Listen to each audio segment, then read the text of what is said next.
अनीता जी महाराष्ट्र से। राधा वल्लभ श्री हरिवंश गुरुदेव, आपके चरण कमलों में कोटि कोटि प्रणाम। गुरुदेव, हित 84 जी में अंबुज नील उभय विदुराजत तिनकी चलन खसी, यहाँ अंबुज का क्या अर्थ है गुरुदेव? कर कमल, प्रभु के कर कमल, उनके बीच में प्रियाजू का मुख चंद। किसका प्रश्न है? आज दो दामिन मिल बैसी, उस पद में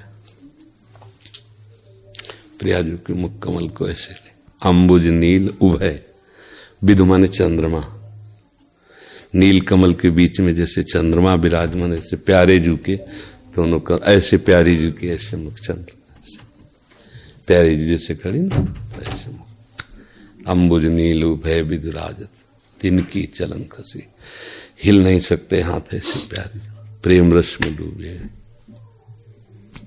जैसे हित हरिवंश लोभ भेंटन मन पूरन सहज ससी, आज दो दामिन मिल बहसी। समझ गए महाराज जी? कंसुम्बी कंचुकी मतलब कौन सा रंग? कशुंभी का तात्पर्य है लाल रंग से। महाराज जी, लाल मरकत मणि छबीलो तुम जो कंचन गात, इसमें मरकत का क्या अर्थ है? नीलमणि, नीलमणि जैसे नीलमणि की अत्यंत गहरी कांति, जैसे बिल्कुल जो जल बरसने वाला ही बादल हो। कहीं कहीं प्रभु के श्रीअंग की उपमा की गई नवीन जलधर, नवीन जलधर, नवीन मेघ ऐसे, कहीं नीलमणि की कांति जैसी, तो लाल मरकत मणि नीलमणि। तुम जो कंचन तनी प्यारी जी को कहा गया है, तुम जो कंचन गात बनी सहित हरिवंश जोरी उभय गुणगन मात, इंद्र नीलमणि श्याम मनोहर सात कुंभ तन गोरी। रेखाराम यदु श्री हरिवंश गुरुदेव, गुरुजी वर्तमान में मुझे श्री जी और आप श्री की कृपा का जो अनुभव हो रहा है वो सतत बनी रहे, उसके लिए हमें क्या करना चाहिए? नाम जप, सतत नाम जप। किसका प्रश्न है?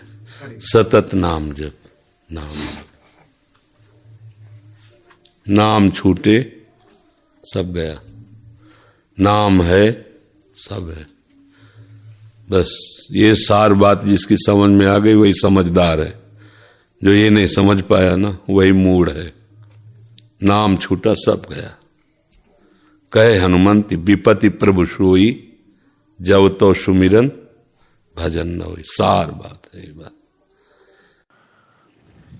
संजय वर्मा जी मथुरा से। जी सदगुरुदेव भगवान, आपके चरणों में सादर दंडवत प्रणाम। महाराज जी, ध्यान के विषय में मार्गदर्शन करें। मन संतों के प्रवचन में लगा होने के कारण कभी गुरुदेव और कभी संतों को याद करता है। ध्यान गुरुदेव का ही करें या संतों का भी कर सकते हैं? पहले ध्येय वस्तु क्या है बताओ, तभी तो ध्यान करेंगे। ध्यान एक क्रिया है, ध्यान करने वाले आप हैं। आपकी ध्येय वस्तु क्या है? ध्याता, ध्यान, ध्येय। ध्याता जो ध्यान कर रहा है, ध्यान क्रिया है, ध्येय किसका? किसका ध्यान? नहीं, आप किसका ध्यान करना चाहते हैं? आपका प्रश्न तो है कि मैं ध्यान कर रहा हूं, कभी संतों का ध्यान आता है, कभी गुरुदेव का। तो आपका लक्ष्य क्या है? आपका ध्यान का विषय क्या है? ध्येय कौन है आपका? तो ईश्वर ही है। ईश्वर का क्या नाम रूप आपने स्वीकार किया है? उसके तो अनंत नाम है, अनंत रूप है, तो उनका ध्यान थोड़ी हो सकता है। किसी एक नाम, किसी एक रूप का ध्यान होगा। अनंत से समिट कर एक में आना है। एक अनंत में फैल गया तभी तुम समझ नहीं पा रहे हैं। उस अनंत को एक में पहले लाओ, कोई एक नाम रूप पकड़ो, फिर उसको लक्ष्य बनाओ, फिर आप निशाना साधो, फिर मन को उस लक्ष्य पे भेज दो, बात बन जाएगी। यही ध्यान है।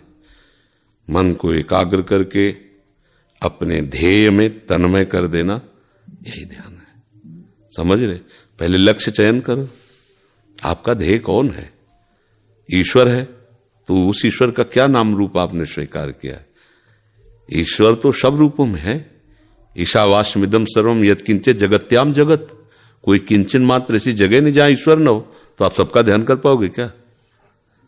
हाँ, तो फिर उस ईश्वर का एक नाम एक रूप, उसको स्वीकार करो, फिर लक्ष्य में आगे चलो। फिर कोई परेशानी हो तो बताओ, उस समय क्या होता है, आपको क्या परेशानी होती है, समझ रहे ना।